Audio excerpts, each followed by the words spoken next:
Ang programang ito ay rated SPG. Striktong patnubay at gabay ng magulang ang kailangan. Maaaring may masiselang tema, lengguwahe, karahasan, sexual, horror o droga na hindi angkop sa... Hindi po magtanong, ano po nangyari? May nakitang tao sa baba. Hindi ko nga alam kung buhay pa siya. Lo? Narito na nga ang ating pakabangan ngayong Lunes sa abot kamay na pangarap. Inakala nga dito ni Zoe na hindi siya isusumbong dito ni Don Pepe at pati na rin itong si Moira. At nagtagumpay na sana itong si Don Pepe na tumakas dito kina Balahadja at Moira. Subalit sa isang pagkakamali ni Don Pepe na nakakuha pala siya ng cellphone dito kay Dax at tumawag dito kay Giselle. At sakto naman na pagkausap dito ni Zoe at dito ni Moira ay narinig mismo ni Zoe na sinasabi ni Don Pepe na ang nagpakidnap sa kanya ay di umano sina Zoe at ito ngang si Moira. At hindi naman masyadong maintindihan dito ni Giselle ang tawag sa kanya ng telepono dahil wala nga signal sa lugar na yon. At hindi malaman ni Giselle kung sino nga ang tumatawag sa kanya. At dito naman na nanggagalaiti sa galit itong si Zoe habang pinapakinggan ang mga sinasabi ni Don Pepe dito nga sa telepono.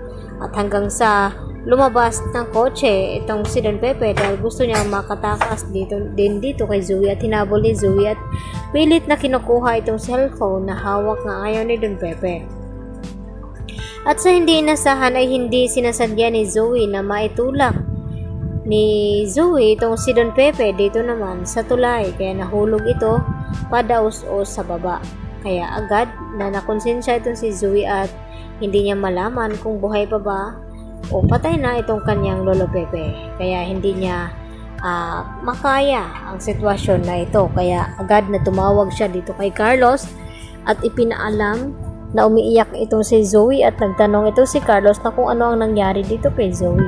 At ang sagot nga dito ni Zoe na hindi daw niya ito sinasadya na maitulak niya sa bangin itong kanyang Lolo Pepe. Dahil ililigtas niya sana ito at patatakasin, subalit dahil sa ginawa ng pagsuplaw ni Don Pepe dito kina Moira at Zoe ay dito naman na nanggalaiti sa galit itong si Zoe. Samantala, nagtataka na nga ngayon itong si Lynette dito sa ikinikilos ni Carlos Benitez. Lalo na nung tamawag itong si Zoe at tinatawag pang daddy itong si Carlos. Kaya naikwento naman ngayon ni Lynette dito kay Aling Susan. At pati na rin itong si Aling Susan nagulat din sa sinabi dito ni Lynette na bakit naman tatawagin ni Zoe na ama itong si Don Carlos na may ama naman daw siya na itong at walang iba kundi itong si RJ. Samantala, nakatakas naman itong si Balahadja habang pinupunteriya ng mga kapulisan at hinuhuli dahil lang laban nga itong si Balahadja at may baril din siyang hawak. Kaya agad na nagkaputukan ang mga ito. Kaya dito naman ang kumuha ng pagkakataon itong si Balahadja na takasan ang mga pulis na ito.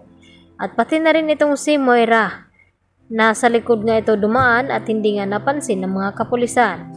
At dito nga na sinaliksik ng mga kapulisan ang lugar kung saan baka nandun nakita nila itong si Don Pepe. Subalit tungkod na lamang ang kanilang nakita roon at dinala dito nga sa Apex Hospital. At inaabot dito kay Giselle at RJ.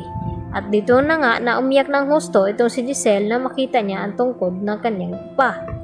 At nagulat naman itong si Annalena kung bakit maraming tao sa paligid dito sa may tulay. At dito niya nilapitan at nagtanong kung ano daw ang mayroon. At dito naman na sinabi ng matanda na may nakita daw silang nahulog dito sa bangin.